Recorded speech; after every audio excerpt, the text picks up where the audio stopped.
Trong suốt chiều dài lịch sử Trung Quốc, số võ tướng tuy nhiều vô số kể, nhưng mạnh nhất chỉ có thể là Tây Sở Bá Vương Hạng Vũ. Trong lịch sử Trung Hoa, võ tướng tài ba quả là nhiều không đếm xuể. Nhưng nhân vật được đánh giá là danh tướng thiên cổ vô nhị lại chỉ có duy nhất một người. Đó chính là Tây Sở Bá Vương Hạng Vũ.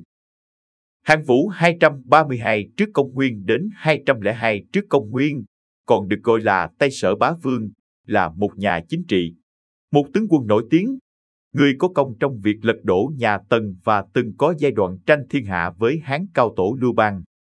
Sinh thời, Hạng Vũ vốn mang xuất thân danh môn, nổi tiếng văn thao võ lược, hơn nữa lại vô cùng dũng cảm. Khi mới ở độ tuổi thiếu niên đã sở hữu sức khỏe và khí lực xuất chúng đến nỗi được người đời ngợi khen là bá vương cự đỉnh. Nếu so sánh ông với một người ít học như Lưu Bang, Hạng Vũ chắc chắn giành phần hơn cả về tài năng lẫn danh tiếng trước đối thủ đã từng vô danh tiểu tốt này. Năm 206 trước công nguyên, định mệnh của Trung Hoa gần như đã nằm trong tay của Hạng Vũ. Tuy nhiên, mặc dù là một nhà lãnh đạo quân sự tài ba, Hạng Vũ vẫn là người thiếu khả năng về chính trị.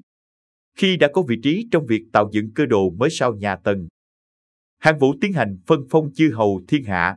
Khi đó Lưu Bang vốn chỉ được phong ở đất Ba, đất thuộc xa xôi, nhưng nhờ đút lót cho Hạng Bá là chú Hạng Vũ để sinh hộ, nên được phong thêm đất Hán Trung giàu có, đông dân hơn, gần tam tầng hơn. Đó là cơ sở để ông tập hợp lực lượng. Về sau, Lưu Bang được tin Sở Nghĩa Đế bị Hạng Vũ giết, lại lấy cớ để tan Nghĩa Đế để đánh Sở. Tập trung các chư hầu được 56 vạn quân, rầm rộ tiến vào kinh đô Tây Sở là Bành Thành. Sử ký, Hạng Vũ bản kỷ ghi lại, năm 202 trước công nguyên, Lưu Bang cùng các quân chư hầu đã giao chiến với quân Sở một trận quyết liệt ở Cai Hạ. Trong trận tử chiến năm ấy, Tây Sở Bá Vương chỉ có trong tay binh lực vẻn vẹn 10 vạn.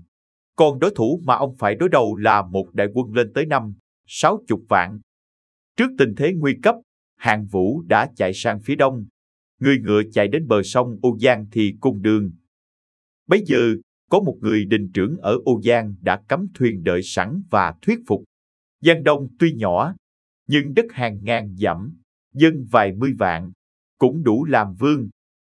Xin đại vương mau mau vượt sông. Nay chỉ một mình thần có thuyền, quân Hán đến không có cách gì vượt qua. Trước mặt là sông lớn, sau lưng là quân Hán đang đuổi theo. Đây là lúc giữa sống và chết. Hạng Vũ cười rồi nói với người đình trưởng.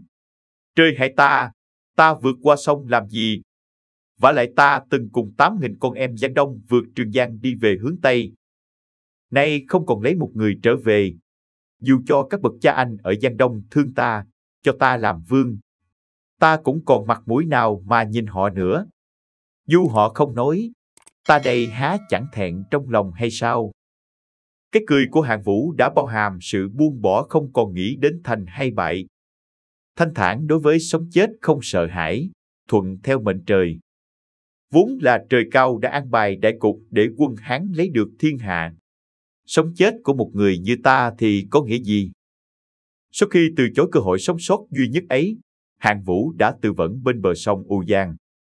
Năm ấy ông mới hơn 30 tuổi, ở ngôi Tây Sở Bá Vương chỉ vẻn vẹn 5 năm. Video của chúng tôi đến đây là kết thúc. Cảm ơn tất cả các bạn đã quan tâm tới xe hay V88 và theo dõi video của chúng tôi. Đừng quên like, share và đăng ký kênh nhé. Đặc biệt đừng quên bật chuông để theo dõi những video nhanh nhất. Một lần nữa xin cảm ơn tất cả các bạn.